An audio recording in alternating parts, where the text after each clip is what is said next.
What's up, folks? Zen here. If you looked at my previous video, you would have heard a notification sound, and I said, oh, must be something from Amazon.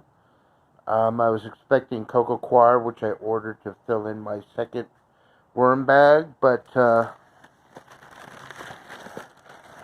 do it. Had to do it. I have to get myself a mouse and rat snap trap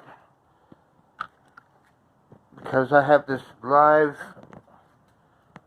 trap, this humane trap, and I've trapped about 3. They're either small rats or they're large mice. They're about that big. They're fairly big freaking mice. Caught 3 of those suckers. Released them, but they just managed to find their way back into the garage, and now they don't even bother going for anything that I put in there. They know that it's a trap. They won't go near it. And the reason I had to put these traps here is this is my urban worm bag, and mice have discovered that they can have a worm buffet as well as kitchen scraps just by chewing through my urban worm bag and getting to it.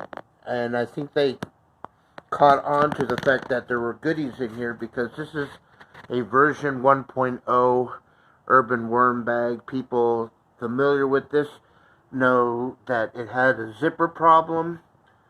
It had a zipper that would get mucked up or rusted up, and mine eventually broke. So it basically had a flap open. But I figured it still worked. I basically placed this basket underneath to catch any leachate. I would fill that basket up with pine pellets that would expand, but they would catch the leachate. And, you know, nothing was falling out. And every time I wanted to harvest it, I would put another pan underneath and just harvest it out of the flap that was dangling from due to the broken zipper. But the problem is, with an open flap, I guess the mice that somehow got into the garage figured out that there's a whole bag of goodies in here. So they started just climbing into the flap, and they started finding tunneling in the material, in the bedding of this worm bag.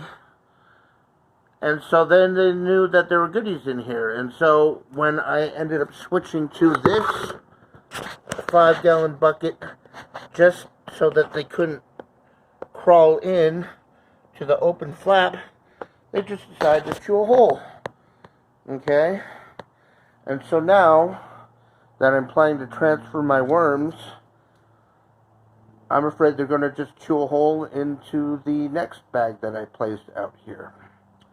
But I also want to give a shout out to a YouTube user, Beansy, because it couldn't have been better timing.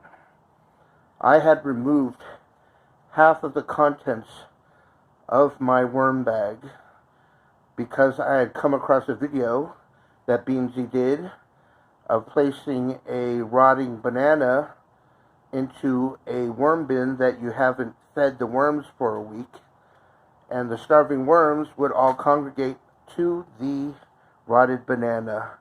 And since I was planning on creating a second worm bag, I decided to divide the contents in half, pull out any food scraps that would feed the worms so that I could starve them for a bit before I started separating them.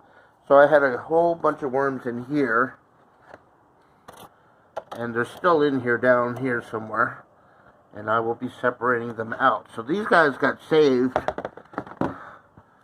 from Rodent Armageddon, or Rodent all-you-can-eat feast buffet, because the mice came in here, and there weren't any food scraps in here, but they just ate up a ton of worms in here. So, I mean, they did my filtering out for me. The rest of this is just pure worm castings. and maybe some mango shells.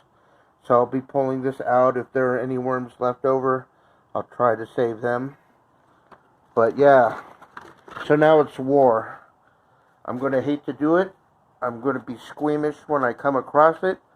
But it's time to snap the heads off of these damn rats. Alright, this is Zen. Trying to get another worm bag started, but afraid to do so until some death occurs. Cheers.